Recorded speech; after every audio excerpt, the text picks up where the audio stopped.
अब वो दिन गए जब कोई अपने हक की आवाज़ नहीं उठाता था।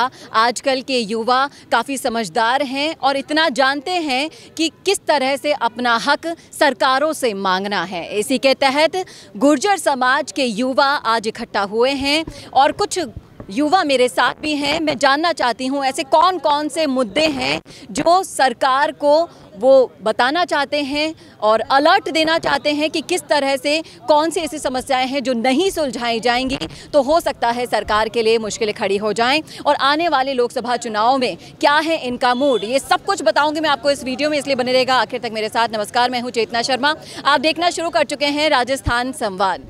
तो मैं आपसे जानना चाहूँगी कि आज आप लोग यहाँ पर इकट्ठा हुए हैं गुर्जर समाज की शिक्षा के लिए, रोजगार के मुद्दों के लिए, विकास के मुद्दों के लिए।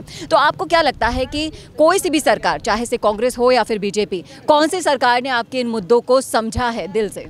ठीक है, तो मैं आपसे जानना चाहती हूँ कि आप शिक्षा के लिए, रोजगार के लिए, विकास के मुद्दों के लिए यहाँ पर इकट्ठा हुए हैं, तो आपको क्या लगता है कि कौन सी ऐसी सरकार है जिन्होंने इन मुद्दों पर काम किया है आप लोगों के लिए? मैम, अभी तक तो कांग्रेस सरकार ही है जिसने हमारे खिलाफ समाज के लिए अच्छा काम किया। हमें 5% आरक्षण दिलाया है। हमारे बैंसला साहब उन्होंने 5% आरक्षण दिलाया। हम ये चाहते हैं कि ये आरक्षण है जो हमें राजस्थान लेवल तक है तो वो हमें सेंटर लेवल से भी मिले और सेंटर केंद्र की परीक्षाओं में भी हम गुर्जर जो हमारा समाज है वो आगे नाम करे, वहाँ पर भी हम नौकरी लगे।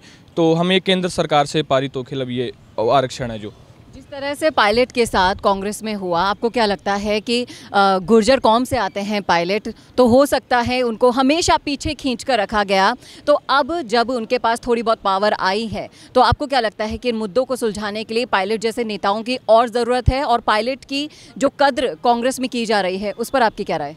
मैम, पायलट की कद्र कांग्रेस में कम की जा रही है और ये है कि पायलट जैसे और भी नेता है कि जो हमारे सामने आए और सभी, जैसे कोई गुर्जर समाज की बात नहीं है, सभी जो 36 बिरादरी है अपनी, तो 36 बिरादरी का सभी का नाम रोशन हो और सभी को खिलाफ सुविधाएं मिले और अच्छे, और सचिन पायलट जैसे और भी नेता आए हैं हमारे समाज में और ऐसे ही खिलाफ शिक्षा जैसे मुद्दों को और भी ऊंचे लेवल लेकर जाए। राजस्थान में जिस तरह से राजनीति होती है और अभी बीजेपी की सरकार है, तो आपको क्या लगता है गुर्जर समाज से ऐसा कौन सा नेता आप देख पा रहे हैं जो आपकी आवाज़ को बुलंद कर सके?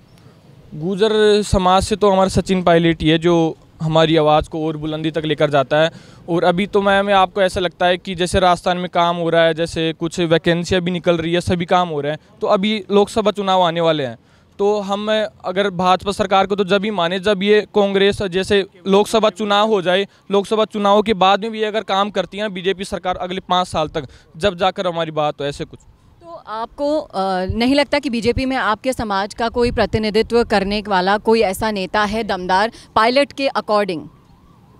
पायलट के बीजेपी में तो मैम ऐसा तो कोई नहीं। किरोड़ी लाल मीणा के बारे में क्या राय है? क्योंकि किरोड़ी लाल मीणा मीणाओं के साथ साथ गुर्जर और भी सारी जातियों के लिए काम करते हैं, युवाओं के लिए काम करते हैं, तो आपको नहीं लगता कि बीजेपी के सचिन पायलट किरोड़ी लाल मीणा भी हो सकता है?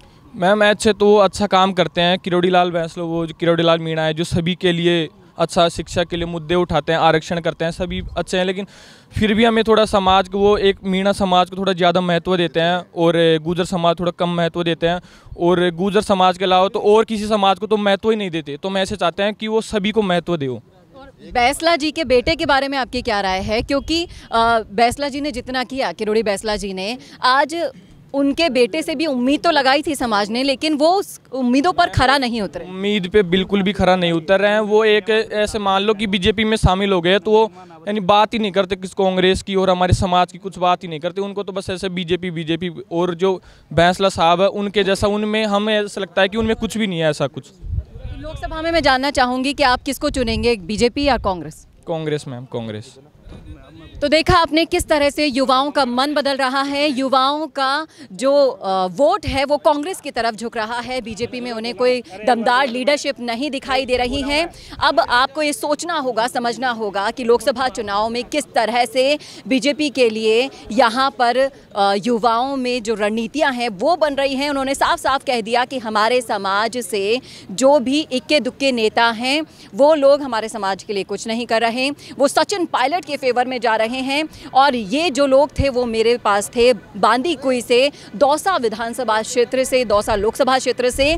तो आप समझ सकते हैं कि किस तरह से ग्राउंड लेवल पर यहाँ पर हवा चेंज हो गई है लोकसभा के लिए, जो वाकई में बीजेपी के लिए चिंता का विषय है। कैमरामैन चेतन के साथ चेतना शर्मा, राजस्थान संवाद। नमस्कार। तो अगर आप भी इंट्राडे ट्रेडिंग के शिखर पर पहुंचना चाहते हैं तो शुरुआत करें सही गाइडेंस के साथ, और इसके लिए ऑप्शन ट्रेडिंग सिग्नल आपका साथी बन सकता है। So don't hesitate, join option trading signal Telegram channel now, जिसकी जानकारी आपको वीडियो के डिस्क्रिप्शन में शो हो जाएगी।